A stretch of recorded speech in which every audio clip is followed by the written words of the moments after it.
Bienvenue dans cette grande édition du journal sur Mandico Télévision. Tout de suite, le sommaire.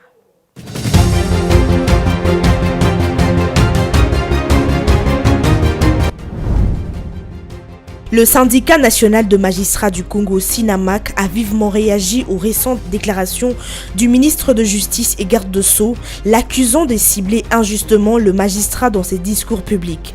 Pour le SINAMAC, ces interventions tendent à rendre le magistrat seul responsable de dysfonctionnement de la justice, occultant ainsi les vraies causes structurelles de ce problème.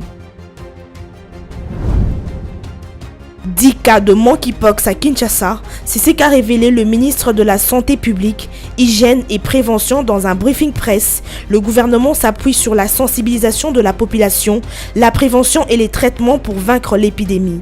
Surmonter cette crise nécessite la solidarité et la mobilisation de tous.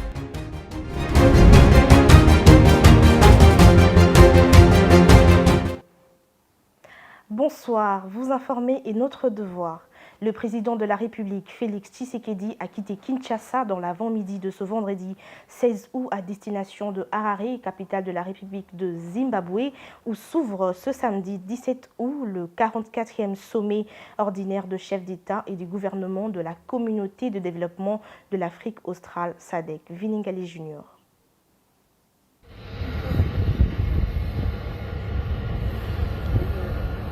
Le président de la République démocratique du Congo, Félix Antoine Tshisekedi Tshilombo, séjourne depuis l'avant-midi de ce vendredi 16 août à Harare, capitale de la République du Zimbabwe, où s'ouvre ce samedi 17 août le 44e sommet ordinaire des chefs d'État et de gouvernement de la Communauté de développement de l'Afrique australe SADC en sigle. Dès son arrivée, un accueil chaleureux l'a été réservé.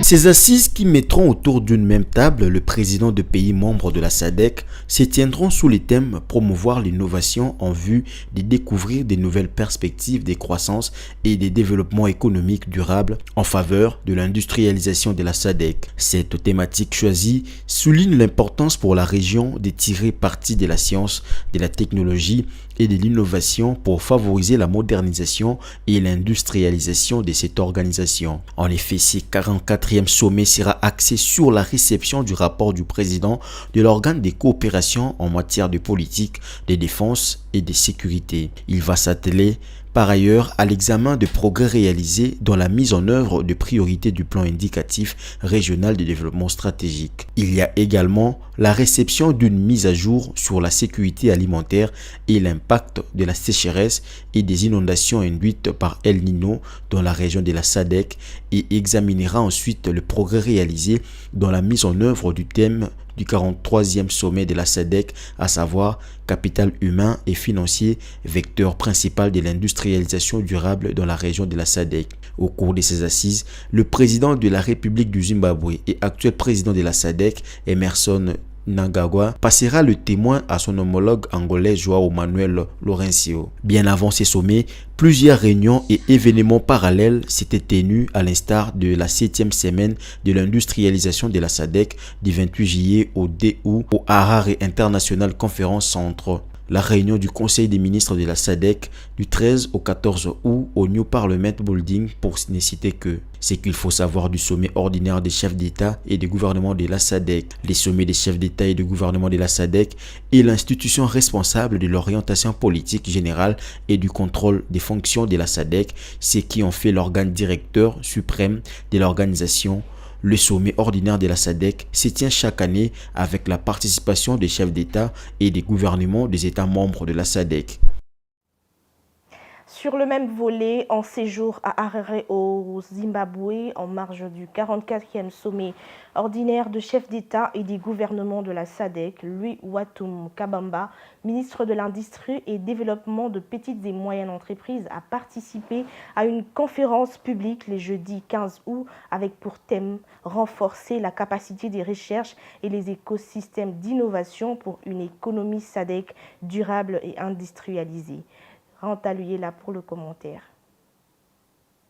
Profitant de son séjour à Harare, au Zimbabwe, où il a pris part au Conseil de ministres de la SADC en marge du 44e sommet ordinaire du chef d'État et de gouvernement de la SADC, le ministre national de l'Industrie et Développement des petites et moyennes entreprises a assisté à une conférence publique le jeudi 15 août 2024 dans le cadre du sommet de la communauté de développement de l'Afrique australe SADC en sigle, sous le thème « Renforcer la capacité de recherche et les écosystèmes d'innovation pour une économie SADC durable et industrialisée » qui a connu la présence du président zimbabwéen, le professeur Dr Emmerson Tambuzo Mnangagwa, président entrant de la SADC. Une occasion pour le patron de l'industrie congolaise, Louis Watum Kabamba, ainsi que tous les autres participants à cette séance académique d'apporter divers aspects critiques en rapport avec le renforcement des infrastructures de recherche et des collaborations régionales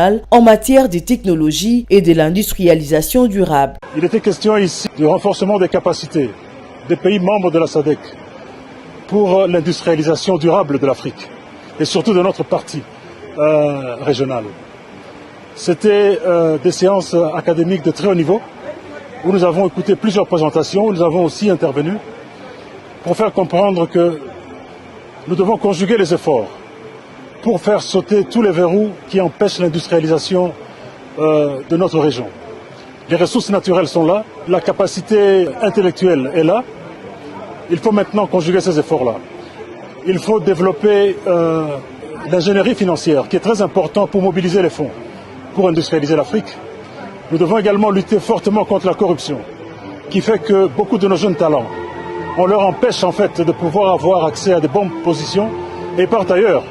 Et cela aussi prive l'Afrique de son pouvoir de s'industrialiser. Voilà de quoi il était question. Et le mot que j'ai pour notre jeunesse en RDC, je l'ai tiré de cette séance magistrale par son Excellence, Monsieur le Président Emmerson Mnangagwa, le président du Zimbabwe, qui a donné un proverbe Shona, qui dit ceci: construis ton pays, développe-le et prie pour ton pays, car personne d'autre ne le fera à ta place. Fin de citation. Il s'est noté que cette activité s'est tenue au Diamond Conference Center de l'Université des Zimbabwe. Et en diplomatie, l'ancien Premier ministre du Kenya, Raila Odinga, en visite à Kinshasa, a été reçu par le chef d'État, Félix Tshisekedi, au Palais de la Nation. L'homme d'État kenyan est venu solliciter au président de la République un soutien pour sa candidature au poste vacant de secrétaire général de l'Union africaine. La question sécuritaire de l'Est du pays avait été également abordée. Images et commentaires. Le vacant du secrétaire général de l'Union africaine intéresse l'ancien Premier ministre du Kenya, Raila Odinga, candidat à la dernière présidentielle en 2022 dans son pays. Après Brazzaville en République du Congo, l'homme d'État kenyan est arrivé à Kinshasa solliciter le soutien du président de la République, Félix Tshisekedi, à sa candidature pour assumer les charges de secrétaire général de l'Union africaine. Il était reçu à la cité de l'Union africaine par le chef de l'État. I have just had a meeting with His Excellency President Felix Tshisekedi. Il est là pour demander le soutien du président Tshisekedi et de la RDC pour sa candidature au poste vacant de secrétaire général de l'Union africaine. Car vous le savez, bientôt Moussa Faki, son mandat arrive à terme. Hormis le problème de sa candidature à l'Union africaine, ils ont eu à évoquer divers sujets, notamment les sujets sécuritaires, les sujets de développement et tous les sujets qui touchent la stabilité du continent dans son ensemble. Sans la sécurité et la paix, il n'y a point de développement à travers le continent. Cette question a aussi été évoquée à cette entrevue, en l'occurrence l'insécurité dans la partie est de la République démocratique du Congo. Raila Odinga s'engage, une fois élu secrétaire général de l'Union africaine, d'œuvrer pour la paix dans l'est de l'RDC en faisant taire les armes. Parlant justice dans ce journal, dans un communiqué publié via les réseaux sociaux, le syndicat autonome de magistrats du Congo, SINAMAC, a accusé le ministre de la Justice et garde de Sceaux, Constant Mutamba, de mener une campagne de discrédit contre le corps de magistrats. Ces magistrats fustigent la création de tribunaux populaires où le ministre se transforme soit en juge ou en procureur ordonnant des arrestations tout en créant de commissions ayant pour objet de statuer sur les actes de magistrats. Les détails dans cet élément.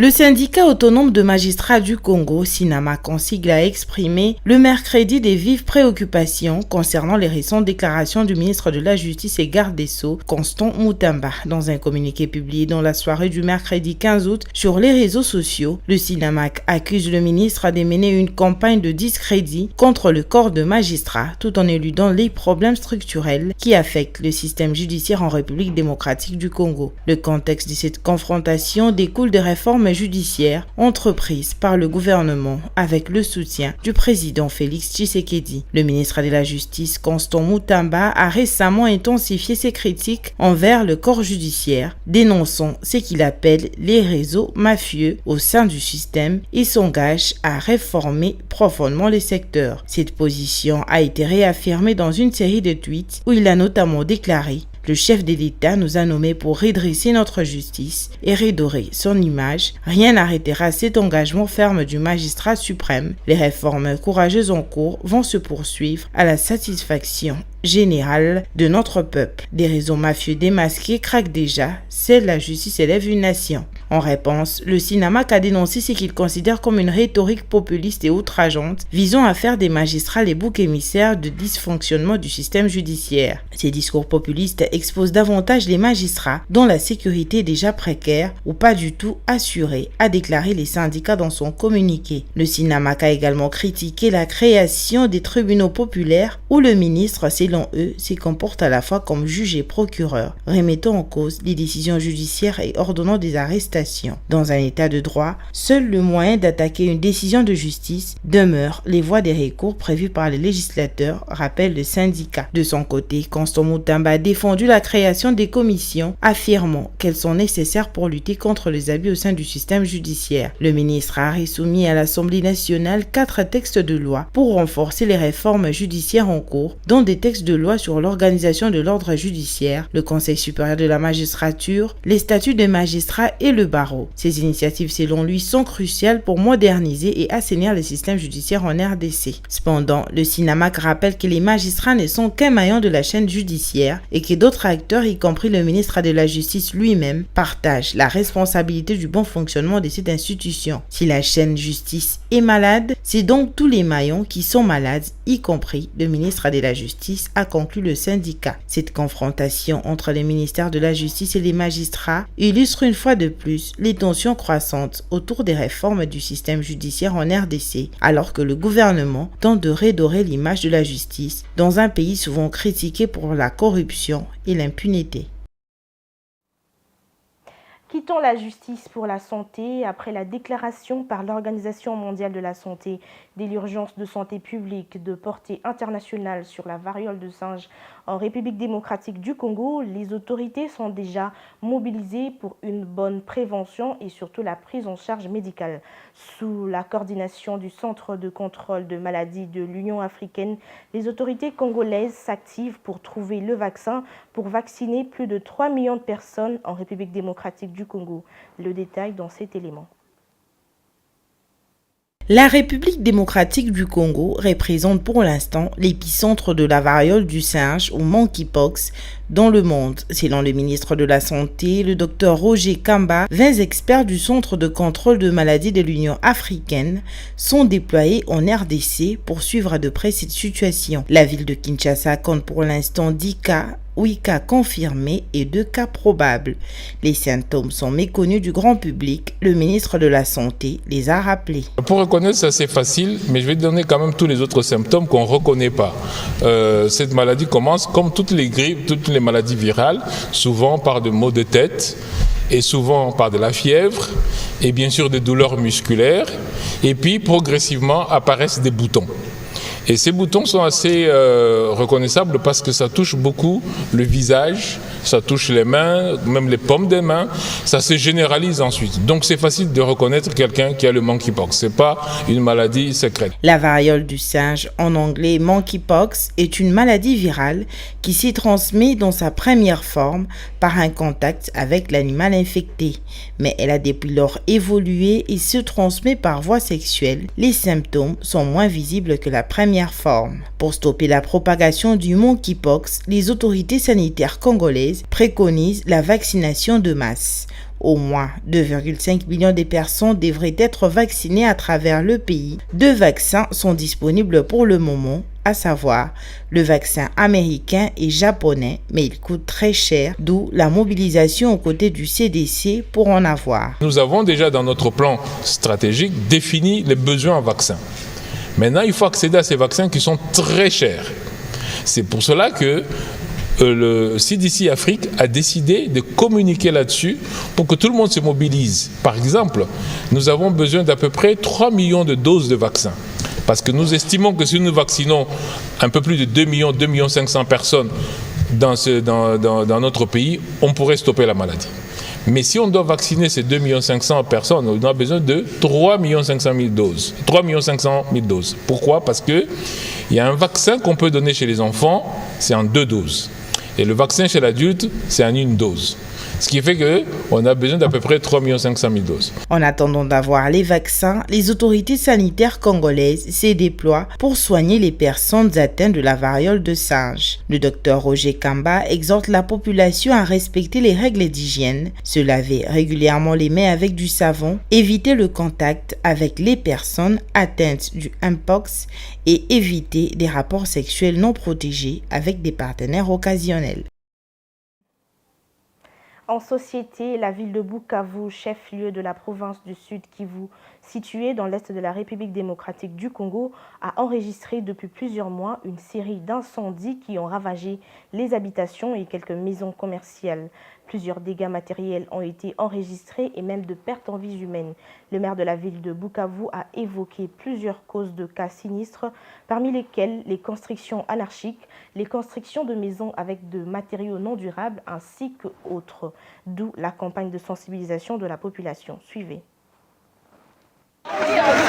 Il ne se passe pas une semaine sans que la ville de Bukavu, chef-lieu de la province du Sud Kivu, dans l'est de la République démocratique du Congo, enregistre des cas d'incendie. Des maisons d'habitation et des maisons commerciales sont souvent réduites en cendres à la suite de ces sinistres. Le non-respect des normes d'urbanisation dans la ville, avec des constructions anarchiques, des maisons en matériaux non durables, collées les unes des autres, et la mauvaise gestion des objets inflammables dans les ménages sont entre autres les principales causes de cette série d'incendies. C'est ce que déplore Nicolas Loubala, président provincial de la dynamique de la société civile du Sud Kivu. Presque toute la ville de Bukavu aujourd'hui qui est en train de vivre avec des incendies et nous on est en train de sensibiliser la population.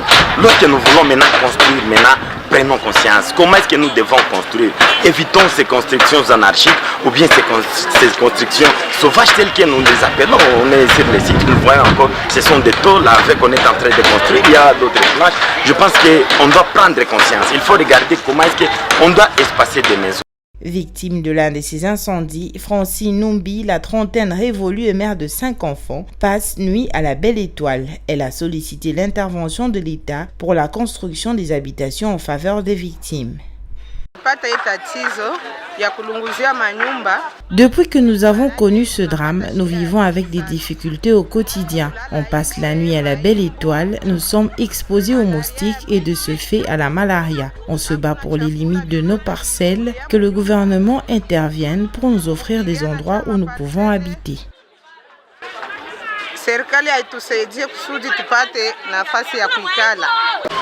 Pour sa part, le maire de la ville de Bukavu dresse le bilan d'un mois de la série des incendies survenus dans sa ville en déplorant leur cause. C'est que moi je vois que vraiment la cause, l'élément causal qu'il fallait vraiment combattre, c'est qu'on n'a pas fait. Et ce sont les conséquences maintenant que nous vivons, c'est les constructions anarchiques. Les constructions sans plan urbanistique, les constructions sans espacement, des constructions sans route, sur des pentes impossibles à escalader pour aller éteindre le feu. Donc ce sont les conséquences de ceux qui ont implanté, de ceux qui ont facilité, de ceux qui ont urbanisé cette ville de cette manière-là. Pour éviter les dégâts énormes que ces sinistres provoquent, il est impérieux de sensibiliser la population à l'usage des matériels anti-incendie. Un membre de la société civile propose que les autorités mettent un accent sur la formation des pompiers et de la population pour prévenir des dégâts causés par les incendies. Depuis le début de l'année, la protection civile au Sud Kivu a déjà enregistré 58 cas d'incendie, 2002 maisons réduites en cendres, 427 détruites, laissant au passage 3306 ménages sans abri et 21 personnes décédées. L'extension de la ville de Bukavu vers le territoire voisin de Walungu au sud de Bukavu est l'une des solutions préconisées aussi pour éviter que les maisons soient collées les unes contre les autres. Et la population congolaise est encouragée à détenir une pharmacie de secours à la maison. Cette petite pharmacie, autrement appelée trousse médicale, permet d'apporter le premier soin aux enfants ou autres membres de la famille en cas de fièvre ou une crise de maladie avant de les amener à l'hôpital pour de soins appropriés. Dr Jeannette Masselot fait partie de médecins qui encouragent le patient à avoir une trousse médicale dans leur habitation. Suivez. Ce n'est pas dans toutes les maisons de Kinshasa que les parents détiennent une pharmacie familiale de secours. Certaines familles en ont et d'autres n'en ont pas. Megalimat est une mère de famille nombreuse. Elle pense que ce n'est pas important d'avoir ses trousses médicales à la maison. En cas de pépin, elle va courir rapidement à la pharmacie au lieu de garder des produits qui peuvent s'abîmer facilement. Ça dépend de ce que la famille ressent ou de ce que vous avez comme problème à la maison. Vraiment, je trouve que c'est pas vraiment nécessaire. Parce qu'il y a d'autres produits qu'on peut garder. 7 jours après, tu vois un peu, c'est non utilisable. On peut garder l'aspirine, oui, c'est normal, on peut garder l'aspirine. Ou bien le truc, les désinfectants comme les dénaturés, par exemple. Ça c'est mal? Non, j'ai rien du tout. Tant mieux, aide-moi à remettre ça. Niclette Tampo pense plutôt le contraire. Elle est mariée et mère de 4 enfants. Cette mère des familles estime plutôt qu'il est important d'avoir une petite pharmacie à la maison. Elle sert en cas de fièvre ou malaise qui peut intervenir la nuit chez l'enfant, voire même chez un adulte.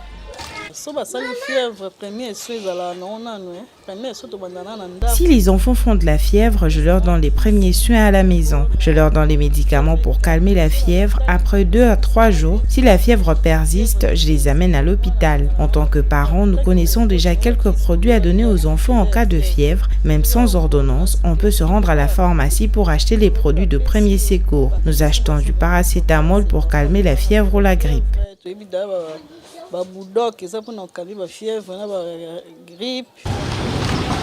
Ces pharmaciens, quant à lui, a énuméré quelques produits de première nécessité qui sont beaucoup sollicités par les familles pour leur petite pharmacie de la maison.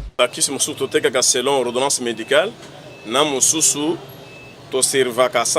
certains produits, nous les vendons selon l'ordonnance médicale et d'autres nous servons sans ordonnance médicale, mais selon les orientations. Par précaution, les médicaments avec ordonnance, ce sont des produits toxiques, mais ceux sans ordonnance sont souvent des produits mineurs, entre autres le paracétamol, l'Ibucap, le diclofénac, voire même l'aspirine. Ibucap, diclofénac, voire même aspirine. Pour le docteur Jeannette Masselot, cette petite pharmacie qu'on retrouve à la maison n'est rien d'autre qu'une trousse médicale qui permet de faire les premiers secours avant d'acheminer le malade à l'hôpital. Elle conseille surtout de consulter un médecin pour avoir une idée sur les produits de premier secours qui ne présentent pas des risques élevés, mais permettent d'atténuer un malaise ou une douleur avant la vraie prise en charge médicale dans une structure de santé. C'est important d'avoir une pharmacie à la maison, ce que nous appelons une pharmacie familiale. C'est une pharmacie qu'on peut dire des premiers secours. Donc, on peut parler aussi des trousses médicales qu'on peut avoir à la maison. Et cette pharmacie nous aide à répondre à quelques besoins qu'on a. Comme on peut avoir un petit bobo, l'enfant peut tomber, l'enfant peut faire une fièvre, même pas l'enfant, un adulte peut faire une fièvre à la maison, des vomissements, des diarrhées. parce que nous le savons que la maladie peut surgir à n'importe quel moment. Selon cette praticienne, ce n'est pas seulement quand on a des enfants qu'il faut avoir une pharmacie, elle est nécessaire, même pour les adultes. Dans le même temps, elle déconseille l'automédication pour des produits qui ne sont pas des premiers secours et qui nécessitent une prescription médicale avant de les prendre.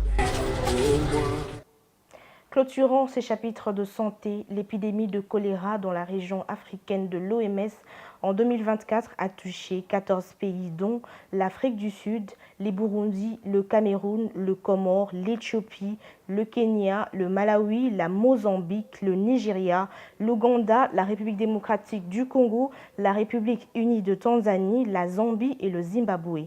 3 pays, le Comore, la République démocratique du Congo et l'Éthiopie, sont actuellement considérés comme étant en situation de crise aiguë. Les détails dans cet élément. La sous-région orientale du continent, qui connaît actuellement la saison des pluies, est confrontée à une résurgence des épidémies. Le phénomène El Niño a provoqué à la fois de sécheresse et une augmentation du niveau de précipitations provoquant des inondations et le glissement de terrain de certaines communautés. Cette situation va exacerber l'augmentation du nombre de cas de choléra et accroître le risque de flambée dans les districts et le pays qui n'ont pas signalé de nouveaux cas confirmés ou des flambées de choléra précédemment contrôlées. La saisonnalité des épidémies de choléra reste un problème dont le pays doit tenir compte. Les États membres doivent améliorer la préparation et l'état de préparation de la lutte contre le choléra, renforcer la surveillance et intensifier les mesures de prévention et de contrôle dans les communautés et autour de points de passage frontaliers. Cela permettra de prévenir les épidémies, d'apporter une réponse rapide et de réduire la transmission transfrontalière. Depuis le début de l'année 2024, le nombre de cas de choléra et de décès signalés au bureau régional de l'OMS pour l'Afrique au 31 mars étaient respectivement de 94 973 et de 1118 et un taux de létalité de 1,7%. 5 pays dont le Comore, la RDC, l'Éthiopie, la Zambie et le Zimbabwe représentent 86,5% du nombre total de cas et 94,6% du nombre total de décès signalés cette année. En 2024, les Comores ont confronté une épidémie de choléra liée à l'importation du passager arrivé à Moroni sur un bateau le 31 janvier 2024. En mai, 11 pays dont Burundi, Comores, RDC, Éthiopie, Kenya, Malawi, Mozambique, République unie de Tanzanie, l'Ouganda, la Zambie et le Zimbabwe ont signalé un total de 13 247 nouveaux cas et 126 décès. L'actualité, c'est aussi en dehors de nos frontières. Rendons-nous au Soudan du Sud où les femmes meurent de complications liées à la grossesse en raison du manque d'accès aux soins médicaux et aux produits de première nécessité. Dans ce pays d'Afrique de l'Est, environ 1200 femmes meurent pour 100 000 naissances vivantes. Merveille Labéa. Elisabeth Niachou avait 16 ans lorsqu'elle a vu sa voisine se vider de son sang pendant l'accouchement dans le nord du sud du Soudan. C'est en ce moment-là qu'elle a décidé de devenir sage-femme pour essayer d'épargner d'autres femmes à ce même sort. Mais dans un pays où le taux de mortalité maternelle continue d'être élevé et l'état des infrastructures est déplorable, exercer le métier de sage-femme est un défi au quotidien. C'est très difficile d'être une sage-femme et de voir quelqu'un en train de mourir. Vous ne pouvez pas l'aider car vous n'avez pas les équipements nécessaires. Vous vous sentez mal parce que vous voulez aider cette personne, mais vous ne pouvez même pas le faire parce que vous avez été déplacé et vous n'avez pas d'équipement pour aider ces personnes. C'est un véritable défi que j'ai vu pendant cette crise. Au Soudan du Sud, les femmes meurent de complications liées à la grossesse en raison de manque d'accès aux soins médicaux, de personnel qualifié et aux produits de première nécessité tels que l'eau et l'assainissement. Une grande partie n'ayant pas de réseau routier, les femmes enceintes sont souvent obligées de marcher pendant des heures ou de jours jusqu'à la clinique la plus proche, se tordant de douleur et saignant parfois. Les femmes qui arrivent à temps dans les cliniques ne trouvent pas de soins adéquats quelquefois, signalant que les Nations Unies estiment qu'environ 1200 femmes meurent pour 100 000 naissances vivantes au Soudan du Sud. Selon les statistiques de 2020, soit une augmentation de plus de 50% par rapport aux résultats obtenus 5 ans auparavant. C'est cet élément qui met fin à ce journal, mais avant de nous quitter, Place au rappel de titres.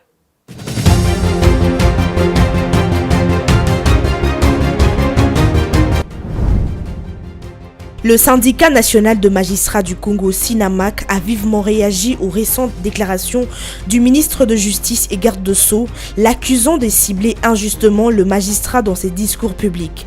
Pour le SINAMAC, ces interventions tendent à rendre le magistrat seul responsable de dysfonctionnement de la justice, occultant ainsi les vraies causes structurelles de ce problème.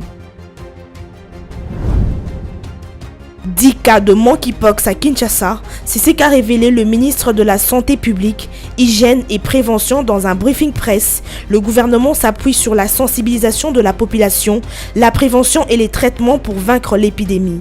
Surmonter cette crise nécessite la solidarité et la mobilisation de tous.